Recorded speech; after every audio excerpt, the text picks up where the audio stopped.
Welcome. Guys, welcome. I'm back. He's back. Oh, People, no. welcome back. Me, Techie, formerly known as Ted. Hey. Glad to be back. How was it this morning? Wonderful. I was helping Joe out with transitioning of the videos. Joe, awesome. Shout out to Joe who's been in charge Yeah. of all Techie and keeping us Yeah. running all weekend. Awesome. Dealing with all the issues and stuff like an absolute pro. Yep. Woo! I wish I had a klaxon. It's just that ringing. Anyway, ladies and gentlemen, I'm Chris Miles. I'm Will.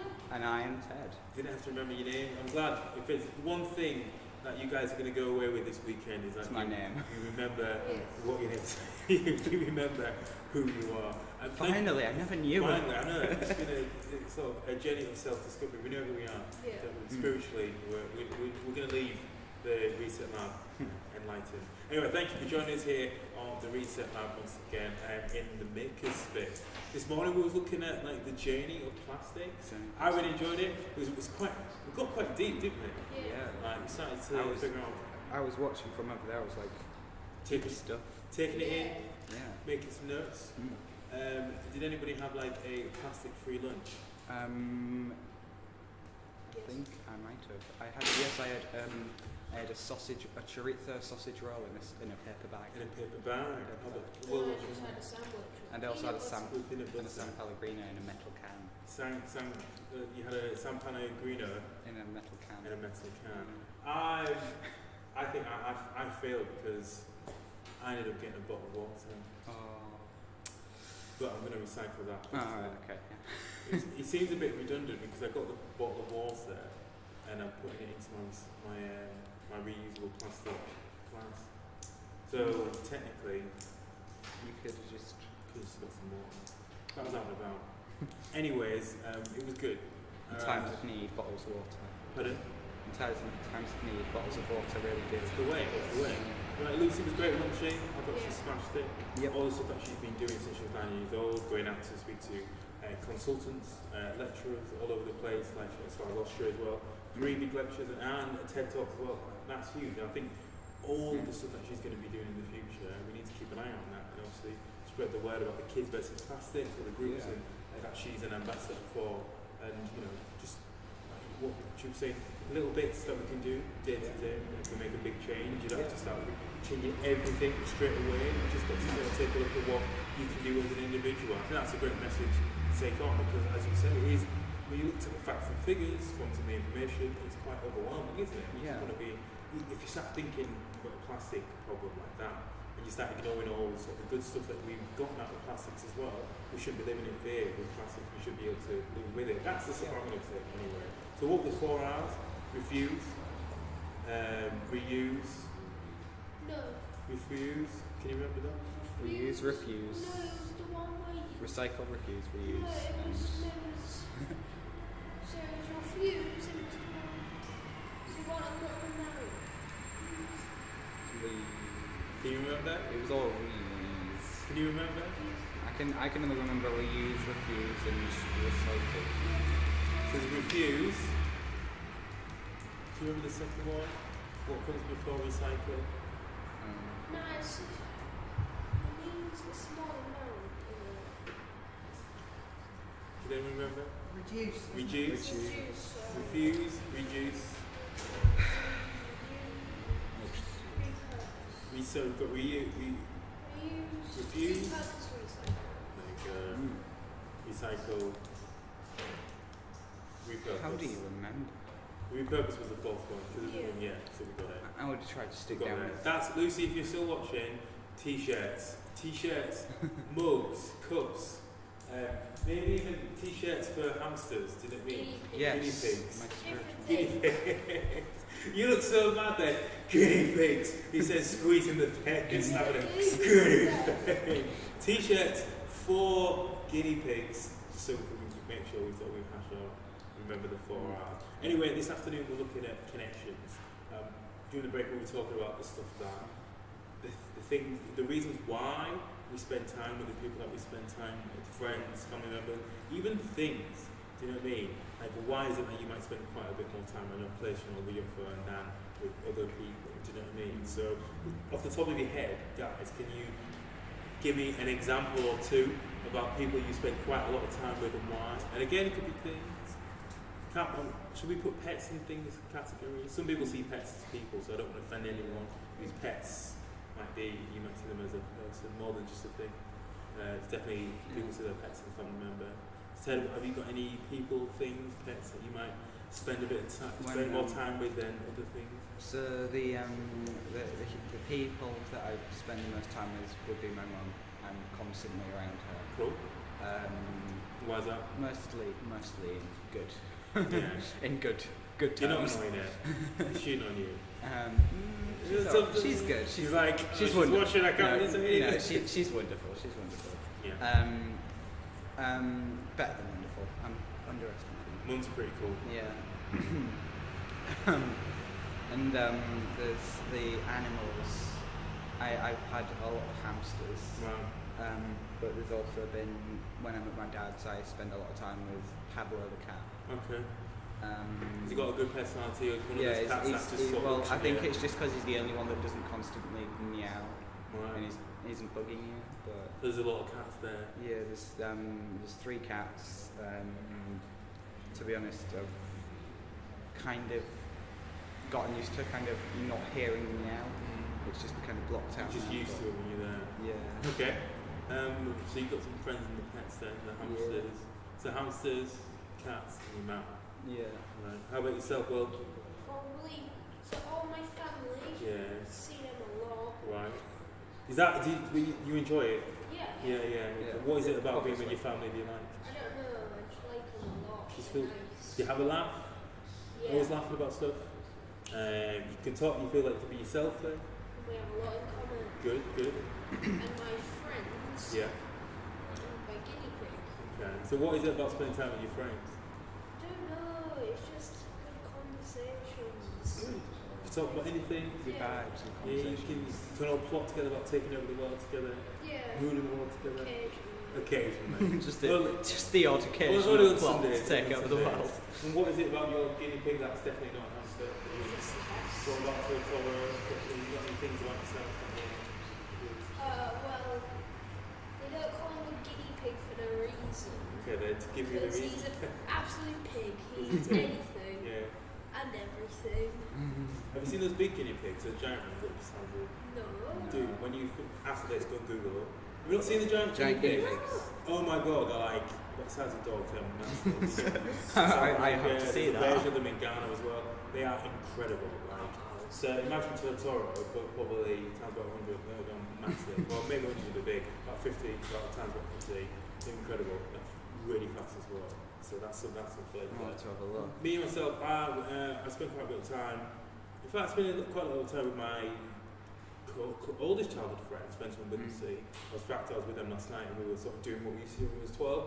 I went to meet them for a friend's birthday. We had some food. Then we spent most of the evening just playing on Tony Hawk, just laughing about. Yes. Remember when we used to just not.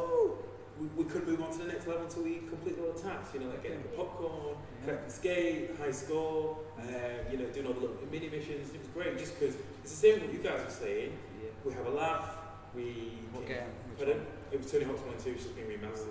I've spent a lot of time recently on American Wasteland. American Wasteland was good. Underground was awesome as well.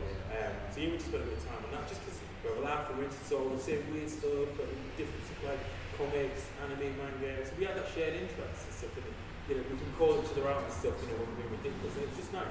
I think it's some with families as well. You know what I mean? You can, if someone's sort of doing something we think you should be doing that, you should be able to tell it, do you know what I mean, without retribution and discussing about stuff. So we're going to be looking to sort of those type of themes today. And if you're at home now, I want you to type down and get in touch with us on Twitter at makerspacehull or at hull.libraries. And maybe you can upload a picture of you and the people or the things that you spend a lot of time with. And so we've used those 140 characters, it's more than 140 characters now. Tell us why you like to spend some time with them, because I think quite often we take a lot of these moments for granted, don't we? Just people that you see all the time, people that you spend all the time with. You don't realise how much you want to be around them until you're not around. So I realised that at uni because I do a lot of we used to do a lot of cooking with my mum, like events and just like sort of after school and helping around and stuff. But when I left school when I was like 19, and I didn't move back till for about 8-9 years. the most of the time that I spent when I was back was going out with my mum, spending time in the kitchen with my mum. That's when I've learned a lot more about like Ghana, my Ghanaian heritage and all that sort of stuff. And same thing with my mates. One of my best friends moved to Stoke, one of my best friends stayed here. We connected like using on the PlayStation, playing like Call of Duty and stuff. But it's not the same, is it? There's something about physically being in the room with someone and like, noticing their mannerisms, and then you sort of notice their mannerisms in you. And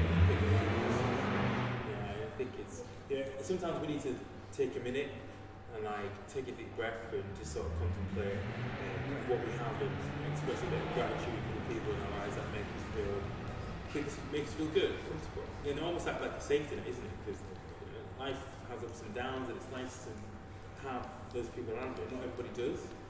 Not everybody does realise that they've got that sort of safety net, that safety blanket with them. So as if you are watching at home, maybe that's something to sort of take with you from the weekend.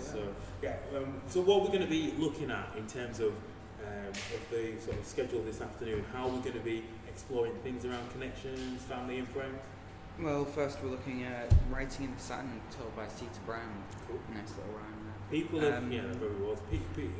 She's done some stuff with the Big Malacca before, so if you've been any of the events, you might recognise her face when she pops up on the video. And it's an ancient Persian story about friendship. Cool. A story about an artistic director of Settle Stories. That's Sita. She's the artistic director of Settle Stories. So we know it's going to be a good story then. No? Yeah, at least we. Okay. Yeah, but it's going to be good. I think it's going to be good. Yeah. What else have we got coming up as well today, Will? Paul Cookson Friends Poetry Workshop. You guys are friends because you guys know him quite well. Yeah, so we can join in that poetry. You guys can guide me through that as well. Paul Cookson shows you how to make a rhyming poem for your friends. Right, and also we're going to get some advice from this guy over here as well. Yeah. It's Ted. As I found out, he writes poetry as well. I'm not the best. He's been modest. You're going to give us some advice because we don't write, so like you can guide us through your. I'll just tell you what I've been taught. Tell us what you've been taught. Pass on some knowledge. Thank you. Pass on wisdom. All we want, man. That's all we're asking for. And then what else are we going to be looking at as well this afternoon? Some more crafts and stuff. Some makerspace crafts. I'm still buzzing at the nightlight. I was telling my sister, my mates about that. I was like, you can just like on and off. Collect the solar power during the day when it gets dark. But you've got lots of coming up as well. And obviously, we'll be checking in with Calvin Innes, who's obviously still crafting and working away over there. He's been at a very long time. Committed. Don't forget, mate, if you want to see what Calvin has been up to, go over onto facebook.com/Calvin Innes Art. Asking some questions, see all the stuff he's been drawing. I've been keeping an eye on some of the monsters he's been colouring. Remember the ones, the sketches of yesterday? They look sick. Sometimes I'm talking to you guys, I sort of catch my eye a little bit on his live stream. So remember, everything you have seen this weekend is going to be available on the Hull Library's YouTube channel. So if you missed some stuff or you're going to need to dip into this, that and the other, you'll be able to sort of go back and have a look at some of the wonderful stuff in there as well. Obviously Calvin's live streams are going to be on his Facebook page as well. So we've got this. So we've got Writing in Sand. I see the brand coming up next. So let us know what you think about it. Make sure you stay in tune with us on Facebook, on Instagram, and on Twitter @Makerspace Hull at Hull Libraries. This is the Reset Lab. I'm Kofi. I'm Will. See you in a bit. I'm Ted. Also,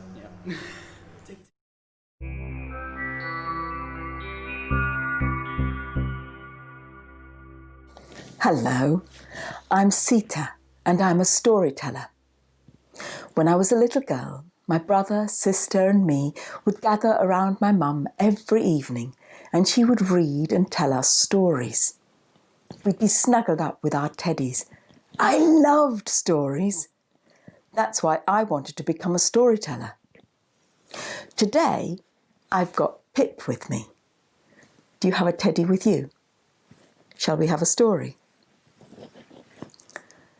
There was a time and there wasn't a time, in the long, long ago, where there lived two merchants, Musa and Naguib, and they travelled together. they travelled across desolate mountains and down through deep ravines. And up high on the hills the wind would blow, and then down onto the plains. Each day they would travel maybe 10 or 20 miles, and in the evenings they would find shelter, perhaps under a tree, or maybe in a cave. And in the mornings they would rise early, with sunrise, and make themselves a simple breakfast of tea and porridge. And in this way they travelled many, many miles across the country, taking goods to sell from one place to another. On one of these trips, when Musa and Naguib were travelling through a mountain pass, and by this pass there was a river. Naguib lost his footing and he fell into the river. Musa, without thinking about it, jumped into the river and dragged his friend to safety. The two of them sat on the bank, exhausted. They looked at one another and smiled. And then Naguib got up and he walked over to his saddlebag, where he took out a carving knife. And he went across to a large boulder, and he carved into the boulder, "Travellers ye, let it be known that in this wild and lonely place that Musa saved his friend Naguib from drowning." Musa smiled. The two men then continued their journey. When they got to their destination, they went to the market, they sold their wares, and then went off to be with their families. Some time passed, a year, maybe two, and the two men found they were travelling the same route again. And when they got to the same spot where they'd had the accident some years before, they sat down on the bank and they began to reminisce about what had happened. And as they talked, they got into just a silly argument. And then in the middle of this argument, Musa slapped his friend Naguib. Naguib was shocked. He walked over to the boulder that he had carved on some years before.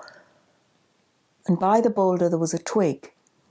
And he took that twig and he drew into the sand, "Travellers ye, let it be known that in this wild and lonely place, Musa slapped his friend Naguib and broke his heart." Musa got up. He was silent. Then he turned to Naguib and he said, "I don't understand. When we were here a few years earlier, you carved in rock, and today you write on sand." "Ah," said Naguib. "When someone does something unkind to you, write it in sand so that the winds of forgiveness can blow it away quicker than they can the sand. But if someone does something good for you, write it in stone.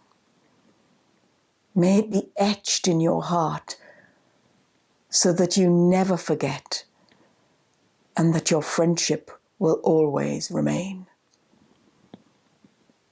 There were tears in Musa's eyes. He threw open his arms and embraced his friend Naguib. "I'm so sorry," he said. "I never want to hurt you ever again." And the two friends smiled and they continued their journey. And as far as I know, they've never had another argument since.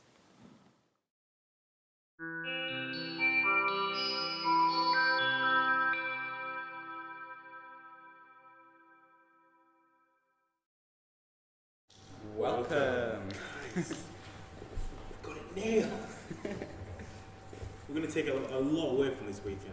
As soon as if I see you guys in the street, I don't want you to say hi. I don't want you to give me a fist bump. I don't want you to give me the COVID elbow. You have to with I'm mask gonna on be and go, like, welcome. People are like, is this like a secret society thing? What do you think to that then? It's quite an enjoyable story. It's quite a sad one as well. Yeah. Have you ever been in a disagreement with a good friend, with a close friend, or family member? It's like if some it's true. If they're definitely your friend and you trust them, and if you get into an argument with them, try to, if it's like they're your friends. Like they've done so many more good things than you have bad things. Yeah. So remember the good things, and that's what like a friend is, like having a friend about. What do you think, Will? I think the story was saying that, so if someone does something nice, you got to try and remember it. But if it's something not nice, like unkind, then there's no point really to remember it. You just let it go and try and forgive them. So do you think it's like it's harder to forgive? Okay, so you think it's harder to stay mad at friends? Is it harder to stay mad at your friends then, rather than it is to forgive them? I don't know, because sometimes like you think your friends should know you, then you shouldn't be sort of making you feel a certain way, or it's okay because there wasn't like any intended like animosity or any sort of negativity. Sometimes these things sort of it just happened, don't they? It's accidents and stuff. I don't know. It depends on the friendship, doesn't it? Like, every friendship has different sort of levels, rules. Every friendship has different sort of expectations of each other. They sort of go unsaid, they sort of go by unwritten. But you both should know where you stand with each other. I know. I kind of think it's. So I think sometimes it can be harder to forgive your friends. Myself, maybe that's just how I am. I don't know, it's a bit different. And I guess like you said, it depends on what the issue is. Pardon? If you hardly argue with your friends, it'll be like it's a new experience to you. Right, no, definitely. It might be like, how do we handle this situation? Because we've never been here before. You might have a disagreement with a mate, and you might want to talk it out. Some other people might not want to. It's like, how do you fix that when you both handle these situations differently? You have to meet in the middle somewhere. And I think one of the interesting things I know I've learned about friendship over the years is like, without making it sound like there's expectations or it's all about getting something from other people, but friendship I think is definitely a very 50-50 thing. Yeah. Like if one person is giving 70%, someone's giving 30%, friendship can wear out. Yeah. It can be a bit tiresome. You have to meet in the middle. Okay. And so quite a lot of people don't see it as that way. But I'm not I'm not saying you have to think I'm getting something out or off someone, but you both have to sort of put effort into it because, like anything worth having, friendships take work. You might not think it's taking work, but the fact that you might have a mate that called you and said, "Do you want us to do something on the weekend?" You go out to meet them, you go to theirs, they go to yours. You're both putting in effort, time essentially, which will be the currency here. To sort of spend time with each other. Yeah, friendship is on both ends, isn't it? You can't have a friendship where only one person's. Yeah, you can't have a friendship with just one person trying. It's like if the other person's just in it for like kind of saying, oh, I've got loads of people that are friends with me, I'm the most popular. That's not. No, it's not. It's a bit shallow, isn't it? Like counting the numbers of people that want to do something with you. But what was it? And I've seen this happen a lot. So, people I've known over the past where they'll know a lot of people, but they don't really feel comfortable, or they can't sort of have proper conversations with or open up. I've got like a small group of friends that it's a really tight knit group of friends and we're all like really we get each other and it's really nice. And that's just like, I think that is what friendship is about. It's not about like, it's about having those few people that really do care about you. And that's kind of what friendship's about.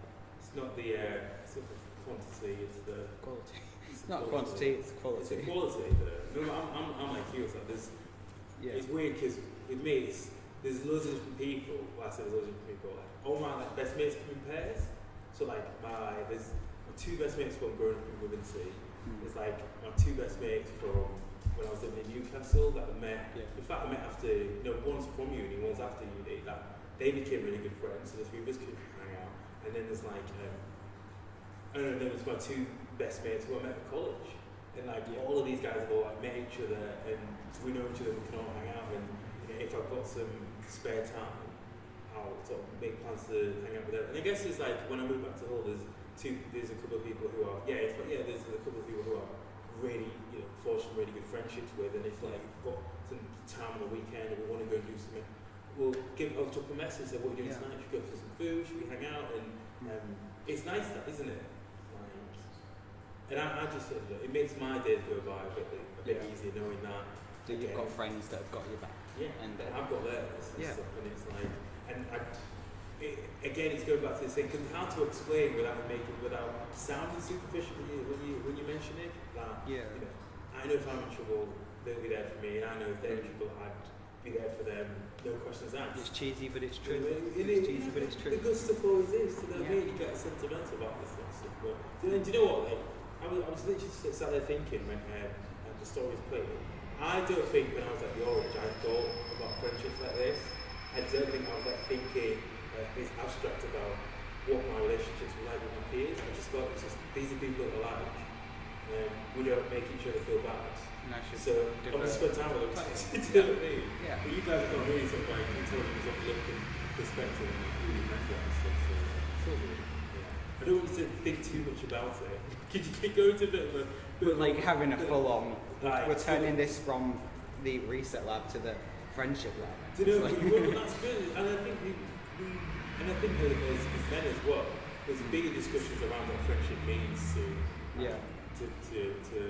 young men and men as well. Because ideally, or I say ideally in some sort of ways, men should be able to sort of talk about how they feel about their friends. Do you know what I mean? Yeah. Where, especially their male friends. But there's not much room, there's not much scope, I guess, in society and in places for men to have these discussions and debates, because it can be seen as quote unquote, it can be emasculating, or seen as manly. Do you know what I mean? But I think things are changing. The platform, the arena for like boys and men to sort of discuss how they feel about stuff and be open with their emotions is getting a bit wider.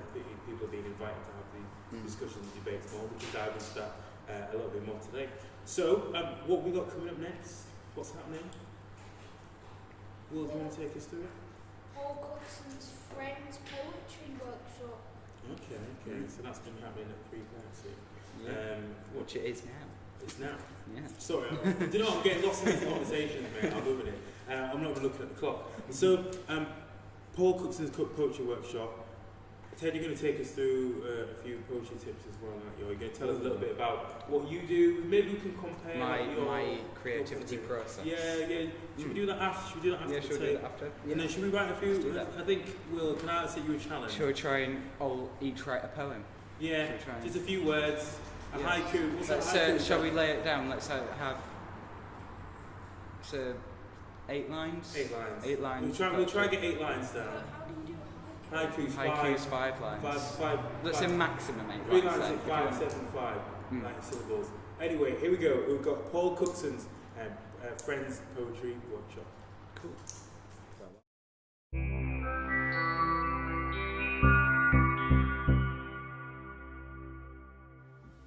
Hiya, it's Paul Coxon here. I'm a poet, and this is my little writing room actually, which is good because we're going to do a bit of a poetry writing workshop in a moment. So I'm going to read a couple of poems to begin with, and I'm pleased to be part of the Hull Library's Reset Lab for the Freedom Festival. Okay, I'm sure you'll find out lots of information online about it, and information will come up on your screen at some point, so you can find out more about it anyway. But I'm a poet, and we're going to be writing some poems together. So this gives you a chance, while I read these first couple of poems, to go and get some pens and paper and get yourself ready for when we actually do the workshop. So the theme is friendship, which is a great thing to write about because we all have friends. I've got this book here called The Very Best of Paul Coxon. Came out a couple of years ago, And this is a poem inspired by one of my favourite writers, a man called Stephen King actually. And there's a great book called Stand By Me, and it's about friends. And I quoted one of his lines in the first part of the poem. Someone once wrote, I never had friends later on like the ones I had when I was 12. And not for the first time. He was right. You know you'd do anything for them. The friends you'd make a stand for, lie for, fight for.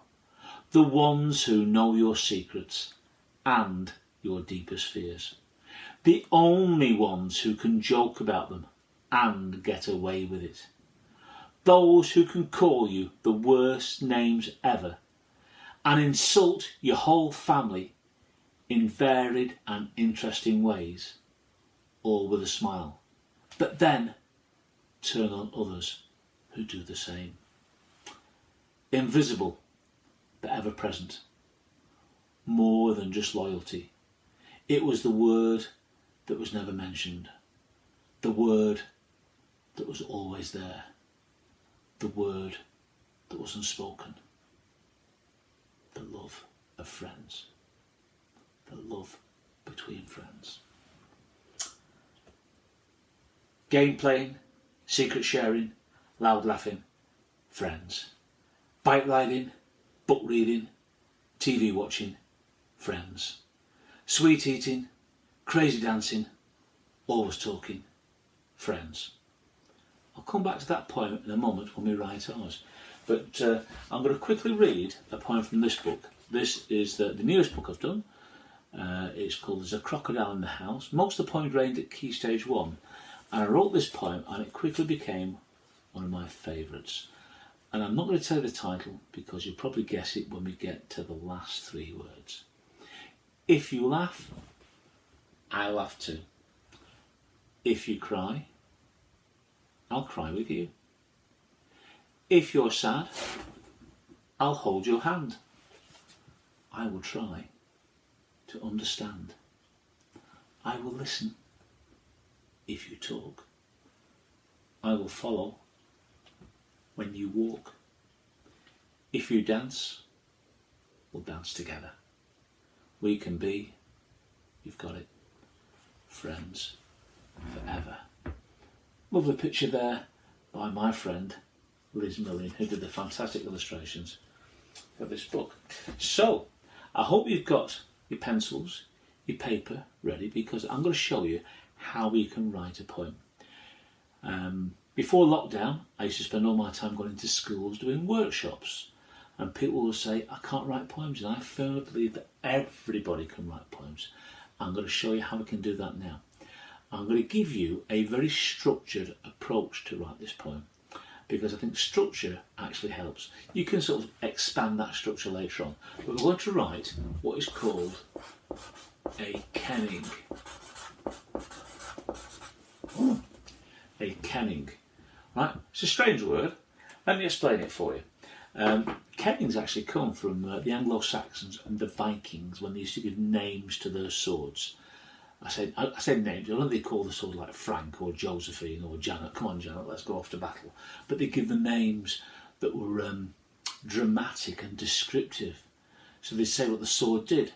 So they call the sword, it would be a life taker. It would be a skin slasher. It'd be an eye gouger, a neck chopper, a heart piercer.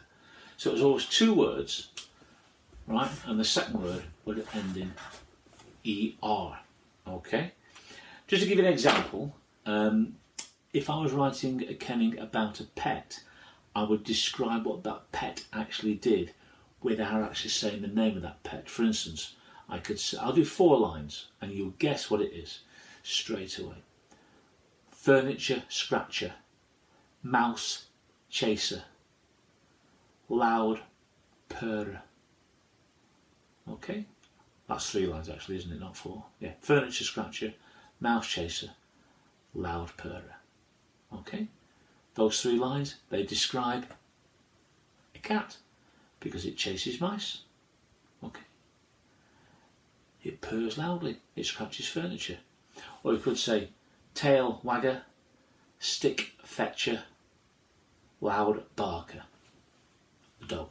Because a dog barks loudly, will fetch your sticks and it'll wag its tail. So you can see, so it's a something, somethinger. So I thought we could do a kenning about friends. So we need to think about those things that we do with our friends, that we enjoy doing, those games we play, the things we do together, okay? And also those things we both like, the things we both enjoy, okay? Or the things that they're special to you about. For instance, I said I'd come back to my point here. I said game playing, secret sharing, loud laughing, friends. Bike riding, book reading, TV watching, friends. Sweet eating, crazy dancing, always talking, friends.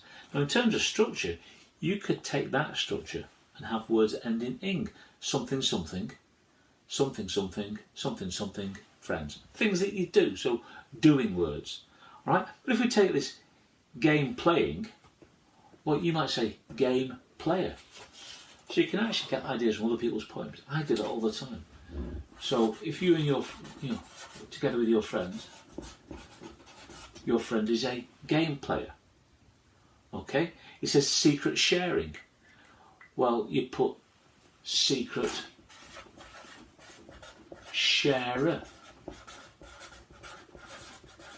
Okay? Loud laughing. Right? Well, that'll be loud laugher.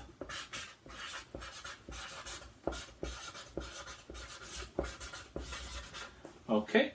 So game player, secret sharer, loud laugher. What else does your friend like to do? Or what else is your friend famous for? They might have a particular skill. Alright? They might have a particular like. They might like chocolate. You might say they're a chocolate muncher. Do they munch the chocolate? Do they nibble the chocolate? Do they just bite it? Chocolate biter, chocolate muncher, chocolate nibbler, chocolate gobbler. Which one of those would sum up the person you're thinking of? Because poetry is about thinking about the best words, not the first words. The first words get us going, but it's the best words. So if I was thinking about the friends I had, there would probably be chocolate chomper, okay? I might say football kicker. Right? Me and my friends used to play lots of football when we were kids. So football kicker. Other games we'd play, other things we'd do together. We could say we'd go on bike rides together. So that would be bike. Yeah, you've got it. Bike. Rider. We would ride down to our local recreation ground and go down to the rec. And after we got bored of playing football, there'd be we'd go down and there's a ditch, and across the ditch there was a tree that hung and the rope swing came down. And we used to swing on the rope. So you wouldn't say swing roper, you'd say rope swinger. Yeah, okay. Rope swinger. Alright. And you might have a friend who likes to play tricks on you. You could say trick player. However, you've got player already. Because sometimes it's good to try and use lots of different words rather than repeating the same words all the time. So, but you might have, instead of trick player, something tricker. You know, sneaky tricker or cheeky tricker. I think cheeky tricker sounds better than sneaky tricker. So we'll have cheeky tricker. Okay, so we've got 1, 2, 3, 4, 5, 6, 7, 8 there. Now you can have as many as you want. 8's good because rhythmically it works well.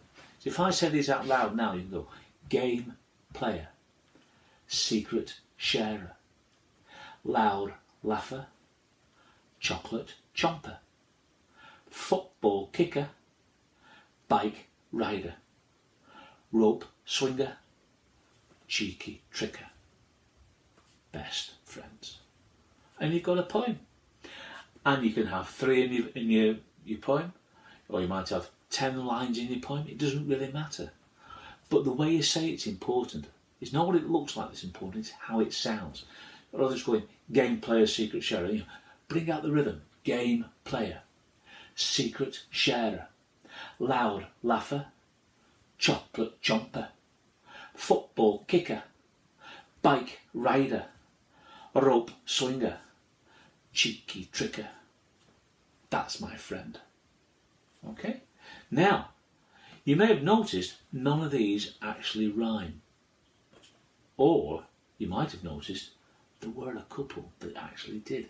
See, we didn't say let's write a rhyming poem, but we have found a couple that rhyme, like kicker and tricker. Football kicker, cheeky tricker. They sound good together. Now, not everything rhymes. What I would do if I was writing a rhyming poem, I'd have 4 lines and then line 2 and line 4 rhyme. So you could have bike rider, football kicker, rope swinger, cheeky tricker. So football kicker and cheeky tricker be lines 2 and lines 4. Now, you might find things looking down, what rhymes with sharer, for instance, or player, or not much rhymes with laugher, so I wouldn't use that one. Chomper, you've got stomper, maybe, if your friend's a, foot stomper, that might fit. But secret sharer, now carer rhymes, which is something that friends do. Lovely carer, secret sharer, Or you might have swinger, rhymes with singer, linger, to linger to wait. Now, something linger doesn't work, but you might have a friend who's an awful singer, but it's really funny. Rope swinger, awful singer. Rope swinger, bad singer. So you might have singer. The thing is, when you're writing a poem that rhymes, you only put it in if the rhyme fits the poem. Not if you don't make the poem fit around the rhyme. You make the rhyme fit around the poem. So carer works. Something sayer, I suppose that might work. But what did he say? Joke sayer? Well, no, that's a joke teller. So joke teller, secret sharer, game player, loving carer, or nice carer. That would work. See, laugher is not going to work. Loud laugher, football kicker, chocolate chomper, cheeky tricker, bike rider, rope swinger. Actually, I've just thought of something, just looking at this now. Right? Bike rider. I've cheated. I'm going to, another game we play besides riding bikes and rope swinging on ropes, hide and seek. But you could have hide and seeker, but seek and hider rhymes with rider, actually. I quite like that. Just thought of that. Seek and hider. So you might have bike rider, rope swinger, seek and hider, awful singer. All right? And you can see how the poem's starting to take shape. So write down your ideas first. And one of my favourite definitions about poetry is the best words in the best order. And then think, what order can I have now? And you can see me starting to divide them up into verses of 4. So I might say, game player, secret sharer, loud laugher, something carer, chocolate chomper, well, that was line 6, football kicker.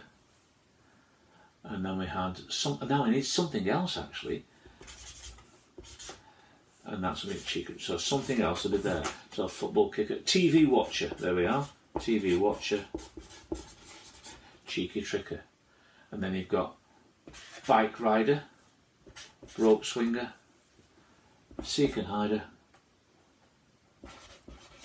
awful singer. That's my friend. Or that's what we do. Okay, I'll just say that again. You can see I've very quickly done this. You can spend more time doing this. It just happens we've found some that rhyme, which works really well. But don't worry if they don't. So, game player, secret sharer, loud laugher, loving carer, chocolate chomper, football kicker, TV watcher, cheeky tricker, bike rider, rope swinger, seek and hider, bad or awful singer. Okay? And that works really well. There we are. Anybody can write a list down of what you do together with your friends, or what your friends do with you. Like this. You play games, you share secrets, you laugh together, you eat chocolate together, you play football together, you ride bikes together, you swing ropes together, all the rest of it. So don't make poetry complicated, make it easy. So have fun, write poems about you and your friends, and share them as well. Okay? Take care.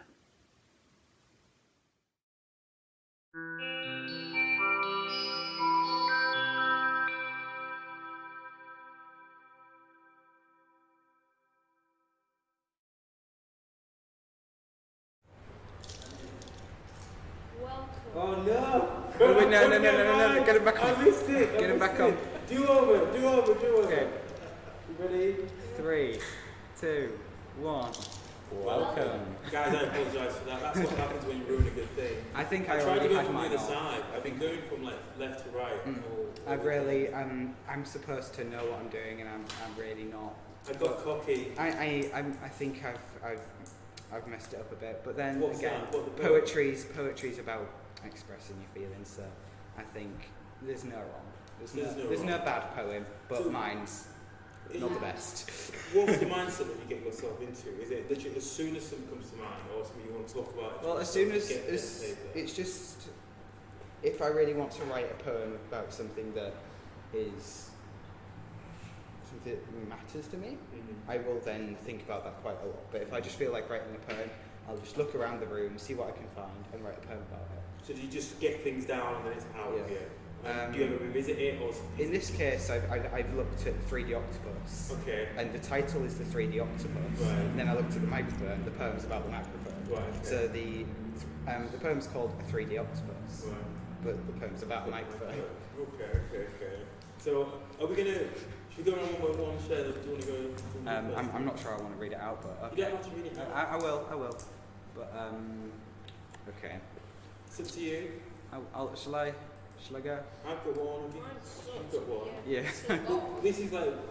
You remember what we This- were it- talking about? Yeah. When Anyway, you're doing anything don't matter. creative. Practice makes perfect. And that's it. You get it Yeah. down. You have got the bare bones. You have got the sort of the framework, so you can either revisit later and build upon it. Because think about what songwriters do and what Calvin was doing like yesterday with like the hand and the worm. He said you had like guidelines Yeah. to sort of to work with, and obviously with technology now, if you're doing something, I guess I think it's Adobe Illustrator, especially Photoshop. You work in layers. Yeah. Do you know what I mean? You put like your sketching around, like with the hand, we had like the block thing, we had like the square and then the rectangle for the fingers.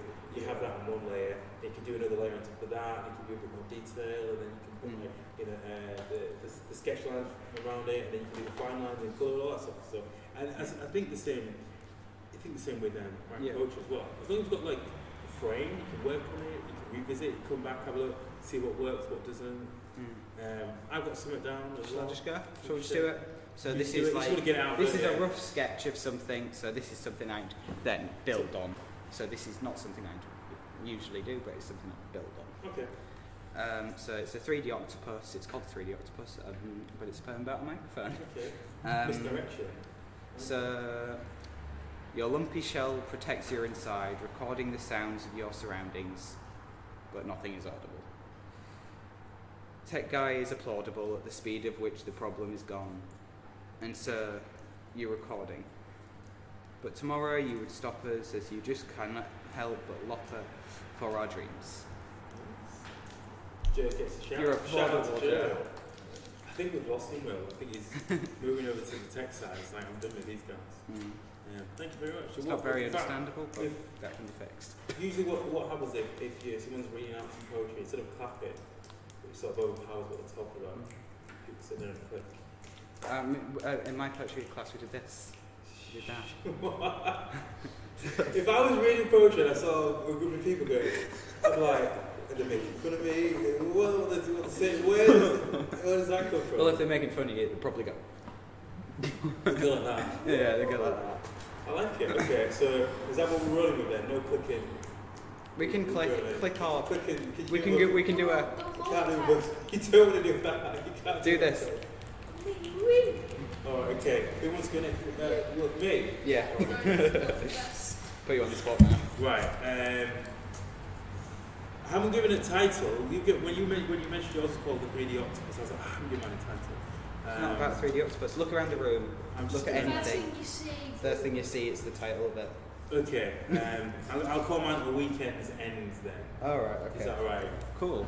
A Weekend's Ends. Sounds very like melancholic, but I think it's nice. Well, I'll let you guys decide. So, live right now, the cameras are rolling. Presenting his mint, my co-hosts are strolling. Taking it in their stride, they know what they're doing. No one is scared, no fear is showing. Hearing Hull on the mouth of the Humber. The makerspace is safe, not worried about a blunder. Mighty in a resource, like Thor, the god of thunder. The history of freedom, our national heritage. William Wilberforce and others, we toast them with a beverage. Not much time left, our time here is almost done. Oh man, I've really enjoyed this. Quick, whip off your mask. Time for one more welcome. Yes. Okay. Yay. This is how I applaud now. You're welcome. Thank you. Thank you very much. Welcome to the poetry world. Welcome to the poetry club. That was really good. Nothing's a bad poem. I think like poetry is about the freedom of being able to write whatever you want, and so that basically means nothing is wrong. Nothing's wrong. Laugh at me all you want. Because this type of stuff is personal, isn't it? Anytime someone's creating art, a poem can they're exposing something about themselves. You put yourself in a vulnerable position, and when you are, you feel like, oh, if someone thinks negatively of what I've written, that's them thinking negatively of myself. But that's just the sort of barriers that artists have. Someone I know he says no disclaimers. No disclaimers. It's like I don't even follow that. It's hard, but it's like it's true. If you don't criticise your own work, no one else will. Because they don't. It's like you're not giving them anything to, like, not having any bad feedback. And even if they do say it's bad, like just focus on like this, like the story we just looked at. Just remember the good things about it. And if there's parts of it that you enjoy, and especially if you enjoy the process, the thing about art is that it's subjective, isn't it? Everyone's going to sort of interpret stuff a little bit differently. Let's say this was framed in like the British Museum, the Frames Art Gallery. Several of us will sort of look at it differently. People that are fans of things like Supreme and guinea pigs like hamsters will look at it, oh my god, that's pretty cool. People that like guinea pigs, but I'm not really into that because it's not anything.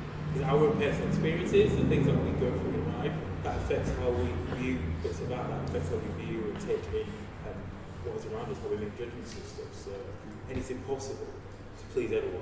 There's very nearly 8 billion people on this planet. There's very few things that 50% of us will agree on. And also you kind of have to now because we both did it. We what? You also kind of have to because we both did it. It's up to you. It's not good because no disclaimers. No, it's just because the haikus are harder to do. Yeah, they are. They're hard because it's a poem with limitations. It sounds a bit cheesy. Nothing's cheesy. Everything, we've been a bit cheesy. Well, everything's cheesy. Cheesy this afternoon. Honestly, Will, if you don't want to read it out, you don't have to. I'll do it. The makerspace hall, full with creativity. Why don't you look around? There you go. 575. There you go. That was amazing. That was actually brilliant. I like it. That wasn't cheesy at all. That was brilliant. It was kind of cheesy. That was brilliant. That was really good. The best thing Have you ever really paid attention to writing a haiku before? Have you ever fully written a haiku before? Yeah. Yeah. Like a long one. A really long one. Yeah, because it's different. It's a different style of haiku. There's like haiku. That's a haiku, and then there's ones that aren't haikus, but they are like syllable subjective. Yeah. Guys, we can debate haikus. We're gonna have the makerspace crafts coming up. Yep. in just a second. Keep it right here. So we sit Keep back. it crafty.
That was terrible. I'm not going to look at the camera, I was like... That was the way it is.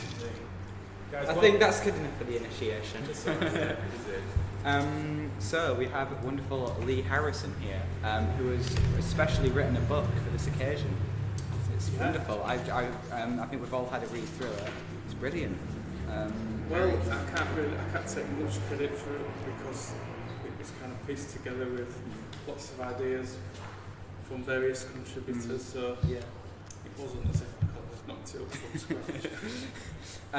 Yeah, I've seen there was a what was it called, Padlet page. Padlet board, yeah. We had, where loads of people suggested their ideas to. that's right, yeah. So we had we wanted to make it as inclusive as possible. So we were just inviting either stories, or just ideas, a couple of words, images, links, videos, anything really, just with visions of the future. When I had a look on there were so many people that had like posted it, and it was so many great ideas on there. It was like, they were brilliant. That's right, yeah. I was impressed. Spoiled by for some of choice. Exactly. So it was a case of trying to pluck, well, partly the major themes of it. So there's a lot of crossover. There are a lot of people concerned about robotics and artificial intelligence and the big environmental thing.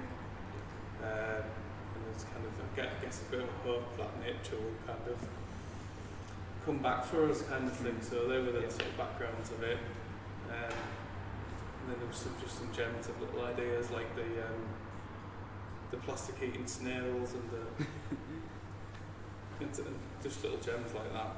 The travelling orbs, like those. I had like a really amazing image of. Oh, was that your idea? That was really good. I had like an image of all the orbs just under like the green trees and stuff, and that was quite a brilliant image in my head for a story. Bizarre future fruit. Yeah, in my head, having a good clear picture with a story that's just a sign of like a super good story, and it being really engaging. So like all the people that are posted on there, and then you piecing it together, it's just worked really well. Yeah, I think it has. Yeah, other people it's, grill you on your story. It came together really well. It was an interesting thing to write with other people's ideas as well. Rather than starting from scratch, as I say, with your own stuff. It's having those constraints is quite interesting. Do you think you could work like that again? Yeah, it's great. It really takes a lot off, actually. Just write something this and this. Kind of a bit like you were talking about with your poems. Sort of look at the things in front of you, write about that. You're just constrained with that, so it kind of helps with that kind of fear of the blank pages. You've just got to make something right with what's in front of you. What's You've just got to get the ink rolling in minutes. Flows. Do you ever worry in those situations if people are giving you suggestions about stuff to write about? Are you worried about their expectations, or are you just thinking this is what I get from this, not trying to write what you think they would want? I think you've always got to. Well, with this, it was the trick of trying to include everyone that kind enough to contribute. But when you're telling a story, you always have to kind of go with your gut with it. So you always are writing to yourself to some extent. I don't think you can write to spec like that. There is I think you should. I think it's not a good habit to get into. I think. Right, spec. Have you got anything to? No. What was your opinion on the story? Oh, it was really interesting. It was easy to read. This is good. You don't have to stop, you can just look at it and start reading it. Pleased that you enjoyed it because it was put together pretty quickly. We ended up collecting the ideas sort of at the beginning of the week. Wow. So I would normally give myself a longer time to do it. It's quite a substantial short story. It's about maybe 20 pages there, about 3,000 words. So I would normally give myself a bit longer. Wow. So it's worked well, but yeah, so I have to attribute that to the fine ideas that we were sent. Just kind of worked as a vibe to go with. Have you got bits in this as well? You got bits in the story? I put something on the Padlet. I think I don't even remember what I put on. It was a kind of the kind of kingdom of animals idea. Oh yeah, like a secret, a secret government animals control. Yeah, that's quite interesting. Yeah. So couldn't include it to the letter, though it sounds like a worthy story in itself. So some things had to be sort of rounded off a little. It sounds. I think anything else jammed into that would. I think you just got the right amount of kind of everything stuffed into it. It's like the idea of someone like living on their own with a robot And not did he not even know there was like other humans that were? That was the idea. Sort of Yeah, cocooned he in thought it was just him. futuristic comfort. Yeah, that was quite a weird idea because it's kind of true in the way that when I'm on my computer, nothing else matters. It's just the screen, and I think that kind of could relate to it in the way that the robot's kind of just got everything there for him, Yeah. and he can just like ask for something. It's there. Yeah, so there's a kind of battery kind of thing going on with it. Yeah. And I think actually, with lockdown and everything, I think gaming and internet access has all sort of skyrocketed, and you could almost sort of replicate that sort of order pizza, play computer games, never leave the house. You know, you could have your Alexa controlling your heating and lighting, and it wouldn't be far off from this kind of, you know, there's a shadow of reality in there. Feels like It sounds really good, doesn't it? Yeah. It feels like a precursor to like Wall-E, if anyone's seen that. Have you seen? Yes. Yeah, where there's everyone's Wall-E. Yeah. There's just sort of overweight people floating around drinking protein shit. Yeah, just completely. I thought you said something else then. I didn't realise it said Wall-E. Wall-E. I was like, the world's like become just like a waste of. just in big reclining chairs floating around everywhere. Not far off that now. So, how much of you guys have got bits to read, haven't you? Yeah. You two have got the I think I might go. Have I got mine? Do you want to use mine? I'm not sure. I think I know what the limits of where I'm reading. Annotated. I'll just. Can you use mine? If I could, Where's yeah. it from? I know where I'm. Oh yeah, it's there. It's in there. It's here. We've got it. Right, we've got it. Yay! Okay. Wonderful. So how much? Do you want to keep going? Yeah. Okay. Do you want to introduce the tag? So yeah, it's the world rebooted draft by Lee Harrison. Yeah. And edited. And it's pretty darn good. Okay.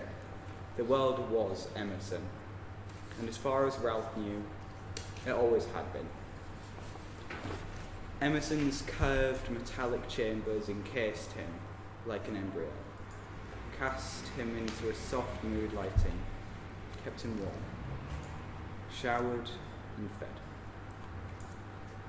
Clothed and entertained, Emerson had an extensive film, television, music and archive materials. An extensive VR gaming applications through holographic screen displays. He could explore faraway lands, save universes, slay dragons, rescue princesses and storm enemy bases. There was nothing to worry about. Emerson took care of anything and catered to his every need. And yet, over time, Ralph became more and more bored, unsettled, curious. Sometime he'd looked around the sleek, comfortable, clean design of Emerson's compartment and realised that he did not know what Emerson was, why it was, or what its limits were. So he wondered what was Emerson? Was it some kind of vessel? Were they on a fugitive voyage to Mars? Was this the afterlife? Had they been uploaded into a VR server? What was the outside? Was there an outside? Was the world that had once been depicted in such detail by the archives even there anymore? But fear ruled him. Perhaps he thought from the comfort of his lounge that it was best not to know. I love this setup. Oh, well done. That was probably supposed to be read in a different way, but What do you mean? I pronounce it words properly. No, it's the right. first. I'll say with that, I really felt like I was falling into the world where falling into a story where you've got when a place becomes a character, did it mean you just had so much more because it's so visible, you never know I think if it's Will's going to also got a part to. Will, you've got a part as well. Yeah. Makes me feel a little bit like, I think one of the most obvious bits of fiction where the location is, it's a threat location, is like quite a dangerous character to the story. Look at Gotham. Do you know what I mean? With all the Batman stuff, Gotham is just like dirty, it's dark, there's just like violence around every corner, it's breeding people like Batman, and itself are breeding supervillains, you know what I mean? And it's just, this is all coming because of the state of one city. And I love this. See how engaging the story is already. When you see it like that, you think, what is this apparent utopia that Emerson seems to be? But there's a lot of problems there. The fact that it's appealing to everyone, people are getting what they want essentially, and everybody can't get what they want. Do you know what I mean? Because then what I want might clash with some of what you want, and there's going to be some contention there, some friction. So What's on your side of the? Just skip all the stuff in between. Yeah, well, no, I was just to say maybe just to. So from the first Bridge paragraph the on two, the so on the that was second the intro. page. yeah. So from second page there. I got to. Well, Think read from the second paragraph and all through the second page maybe. I think you're reading The bits in blue. It's the bits in blue. Yeah, The bits in blue. Is it just I should have bridged the gap between the two extracts so that Just read the bits in blue. Ralph kind of starts, he's bored and he's sort of messing with his surroundings, he's trying to mess the place up with the hot chocolate that he's endlessly vended. Right. And he gets bored with the AI unit, which is called Emerson, which is And he gets part of and he it tries to kind get of a new starts one, defaults as a sort of Alexa type circle. Yeah. He just does an offhand comment, says you're boring, I wish I could change your settings. So he creates this new Changes to what is it? He Waldo. creates like a new artificial intelligence. Waldo. It's called Waldo, Yeah. who is kind of loosely inspired again. One of the great things that came from one of the contributions was there's an American philosopher, Ralph Waldo Emerson, Wow. with a lot of So sort of he used all inspiration. So that. then he comes out with all his inspirational quotes and starts changing things and opening doors that they didn't know were there. And it turns out there's somebody next door, there's a girl named Eve. And then they've got no choice but to sort of chase around after this apparently crazy burger-shaped AI that's taken over the place. And this kind of leads us to the part that Will's about to read, I believe, yeah. Okay. Evacuation window expires in 20 seconds. Here we are, said Eve. 10, 9, 8. They swallowed, took one another's hands and stepped inside the globe. 7, 6, 5. Ralph fussed with his seatbelt as the glass op sealed flawlessly behind them and drifted up into center of the launch tube. 4, 3, 2. With this, the orb arsed around and dived down. Below the clouds, there was endless green. Trees blanketed everything. Ivies and creepers smothered the ruins of cities, overwhelming them with countless blossoming flowers. Bright, I don't know. Fuchsia, right. Coloured birds passed in flocks, and waterfalls fell through the rapids into lazy rivers covered with flowering lily pads. Ralph and Eve gripped one another, grinned like idiots. Down into the valley they swept. Orangutans foraged in the trees, and came and drifted by. Watching yellow-eyed, bright neon dragonflies zigzagged. They were hippos and horses and things that neither Ralph nor Eve had ever seen in any archive. And there was something bold about them. None of them fled from the sight of floating orb. None of them fled from not stalked one another. When did all this come from? Waldo? What happened here? Explain. Ooh, cliffhanger. Okay. Yeah. That sounds good when you read it. Yeah. Thank you. Have you? I was trying to figure out what sort of voice Waldo would have. You know, what the Is it like I a think that adds to it. You know, Siri when type? Put in. It's like a Siri type. Well, that's, is it robotic? Is it more human? Have you guys seen? You guys might be too young. Lee, you might have seen Her with Joaquin Phoenix and Scarlett Johansson. No, that's the first one I've seen. So the context around it's like an AI. It's that everybody's got like. Turing test. Sort of. Pardon? Yeah. So It's a little test, sorry. like a Turing test, and he doesn't know that whether it's an AI or an android. Yeah, it's everyone's got these AIs and they're ridiculously human, but you don't see them, and people start like falling in love with them, and it's really, really weird sort of concept and stuff. But, because their voices are so human and like their attitudes towards people are so competent and warm, you forget the technology, but then it's like it starts to look at the boundaries of, you know, can humans have relationships with like computers? And, yeah, it's just a bit weird, and because it doesn't have that sort of like, you know how Siri and Alexa have got that sort of computeristic tone, you know it's like it's a piece of tech, but you remove that and you almost sort of like you forget that it is AI, don't you? And that relationship between yourself and the tech becomes a bit closer because it's that little bit closer to being humans. So yeah, I don't know if like Waldo's going to be quite posh or. I imagine it would be quite alarming. Right. Because it's just some sort of crazy game show. Is it like in Really? It's quite loud. Yeah, so I don't know what. Is it like the Seal It Bang advert, dude? Oh, Yeah. Seal It Bang. It's gone. yeah. Maybe. I don't know how those inspirational quotes would sound read out. You won't forget what they are. No, that's. I want to know more. What's going on? So is it complete, or is it going to be more sort of revisions to this, or? A bit of tightening up.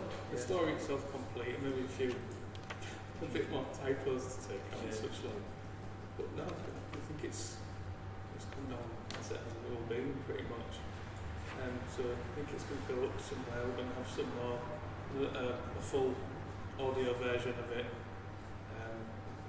to listen to or read, as you prefer. So Yeah, well, We'll let's still look on at that. So it's called World Rebooted.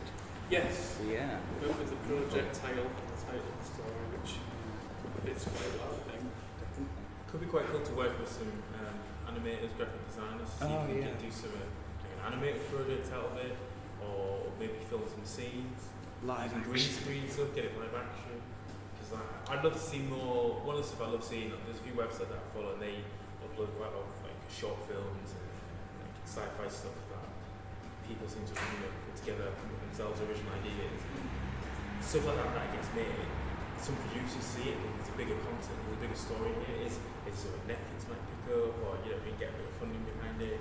There's a lot of acting talent here. There's a lot of decent production talent.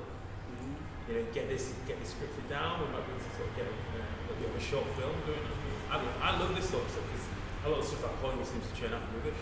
But it's like rubbish remakes. You know what I mean? Why aren't they investing in original ideas? And it starts using people making their own sort of fan-made stuff, or making their own stuff from ideas like this. Things to be created independently now. Yeah. Right, so if anyone from Screen Yorkshire is listening or watching, get in touch, because I throw some money at these guys to sort of develop this idea into like a bigger piece. Because you want some original ideas from the north. From what I've told, from what I'm hearing, here it is. You know, there's a lot of talent here. Brilliant. In the city in the north. So let's get it made. Get these guys casting it. Maybe get Will to do the voice of Waldo. Yeah.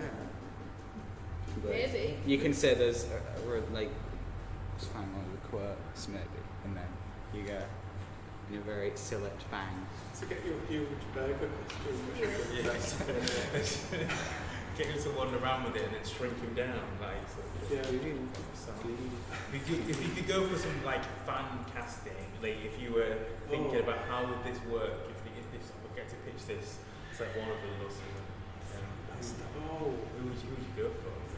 Yeah, who would you have as Ralph and any of the characters? Young actors we need. I'm trying to think. Contemporary young actors. What do you think? Help them. Tom Holland maybe? Or is he too young? It's Too You old. could go. Spider-Man. Yeah.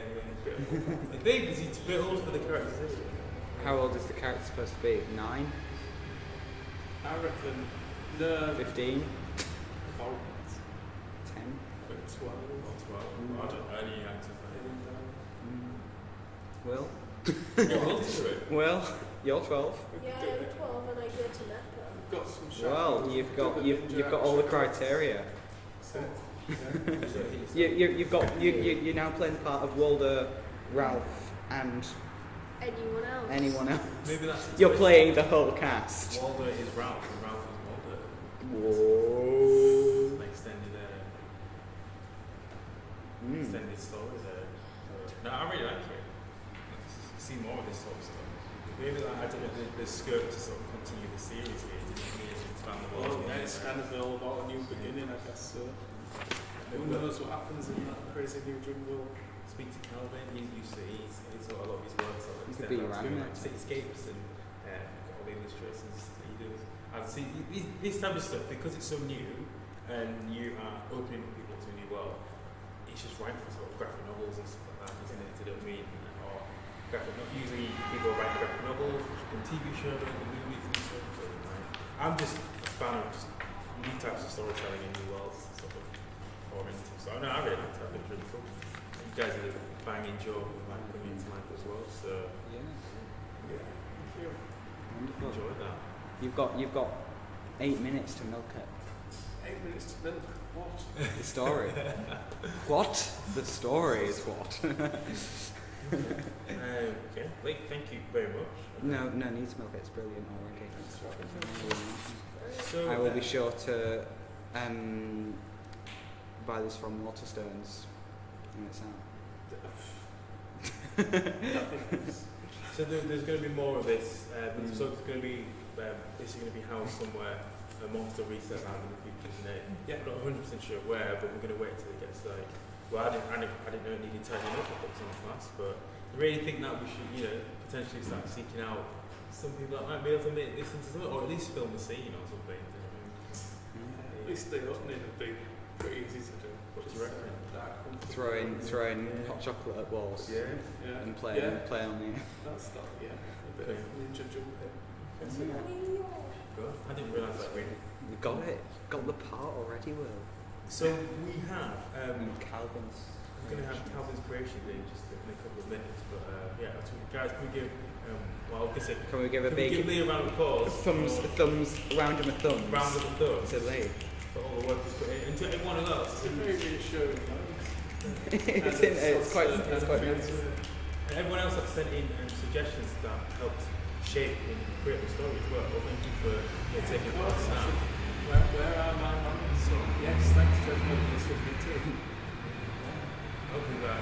Very professional. Good job, you're It's alright. No, because I think in working in collaborative processes, it's it. I enjoy it. It sounds like you have as well. Exactly, You guys take part in it. And when this book is a worldwide phenomenon, you heard it here first. Yeah, and when everyone is taking part in making J.K. Rowling money, you have the time. You have to work. So you have the time to work on more stories together. Wonderful. So we're going to have, keep it right here on the Reset Lab. We're going to try and get everyone to head over to facebook.com/Calvin is art. We're going to take about 10 seconds to see what he's been doing. I'm looking at a lovely riverbank there, 5, futuristic city in the background, a grass 2, bank. Could be the backside. Calvin. Let's hand it over to Calvin.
Welcome. Welcome.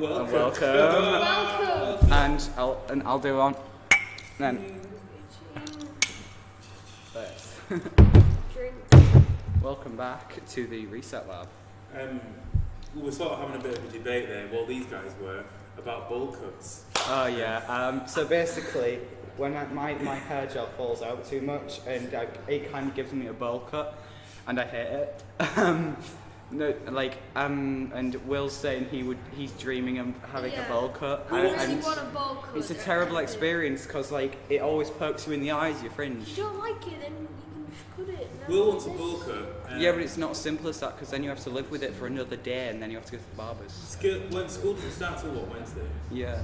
Will's got 2 days to get himself a bowl cut. We're going to take a poll. Should Will get a bowl cut? Yes or no? How are you going to? You need to grow it out to get one as well, you need to though. grow it out, but I'll have a week for now. get a bowl cut Until I with. get a real one. I'll give you. I'll. It's the little things, Will, isn't it? Like, that made me walk around. Anyways, back to the Reset Lab. Yeah. Guys, thank you for joining us for not just today, but for the whole weekend. People have been tuning in, whether you've been watching Calvin Innes drawing on his Facebook If you page. didn't know, it's the last day today. It's the last day. Sad.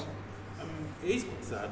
I've had a good time. I've learned a lot of stuff. Shall we show the pictures? Not just yet, not When quite we yet. show- We'll set that up a little bit later. Before we do that, I want to know what have you guys enjoyed about the weekend? Well, my favourite thing's definitely been how just presenting and also helping out in the IT because at the beginning of today I helped out transitioning the videos and it was awesome.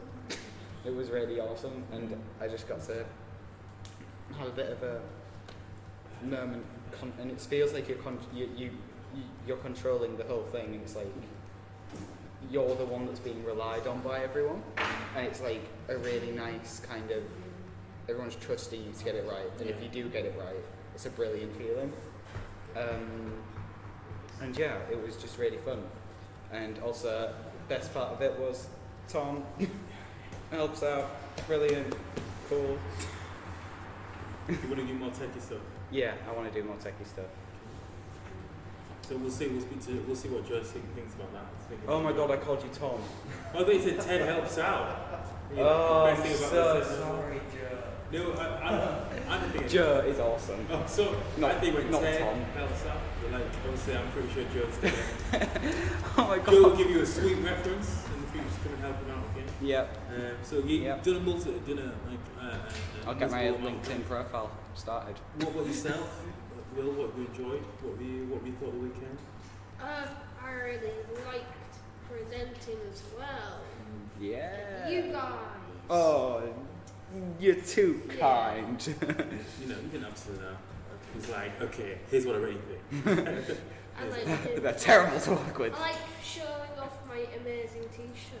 You're in the merchandise. Yeah. Where can people get your non-hamster based merchandise? Where can people buy it? willfowler.org. Yes. That place. Willfowler.org. This is one of one, remember. So Will- it'll be available from 5 o'clock tonight. So get on there, get the website ready, get ready to. willfowlerstore.com. You just changed it. org.org. Yes. Someone already snapped that up. Someone already had it bought. Some- Somebody already bought the domain name. Don't sack me. Well, so it's been quite a long weekend. It's been quite obviously dense with information and stuff, but we've taken a lot of stuff in. We've Yeah. taken part in a lot of things. We've had a few games. We've had to come up with a few ideas about how to save the world. Any wild and interesting inventions. I really enjoyed seeing Phil's game about your fact or fiction.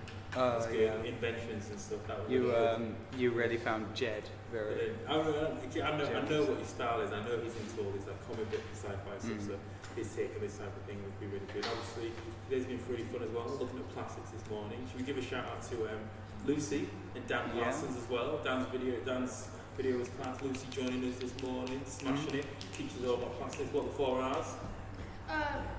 We don't know. Refuse. Well knows. No, it's not. Reduce. So third one. Reuse. Recycle. No, Recycle recycle. and Repurpose. repurpose. Go! Got it. Stuff with us to carry forward, and she smashed it as well. I'm pretty sure we're going to be probably keeping an eye on Lucy's journey. That's my favourite thing. What is your favourite game? Oh, Dragon that's Ball wonderful. Rhubarb! And now good hotels and stuff, which Will's making a small fortune on. I really enjoyed this. I think it's been really fun. I've really been impressed, really chuffed to see how you guys have just taken to this from the start. You know what I mean? We had a few practices on Friday, and then Saturday, which just like boom, you guys jumped into it, and I think you made it really engaging, really fun, really honest, and we've opened up about quite a lot of stuff like friendships, the stuff that we love, stuff that we hate about them, well, not necessarily stuff that we hate, stuff that we like really love about spending time with people and things. And you know, I've never done anything like this before, where we've just been able to chat, watch stuff, and reflect on it. I've really enjoyed this. It's been a really positive way to cap off what has been a very hectic week for me. So thank you very much, guys, for making it really manageable and enjoyable and stuff. I was really looking forward to coming into it yesterday and today. Like I was telling my mates, like this is really fun. It's really chilled out. I want to try and do more stuff like this.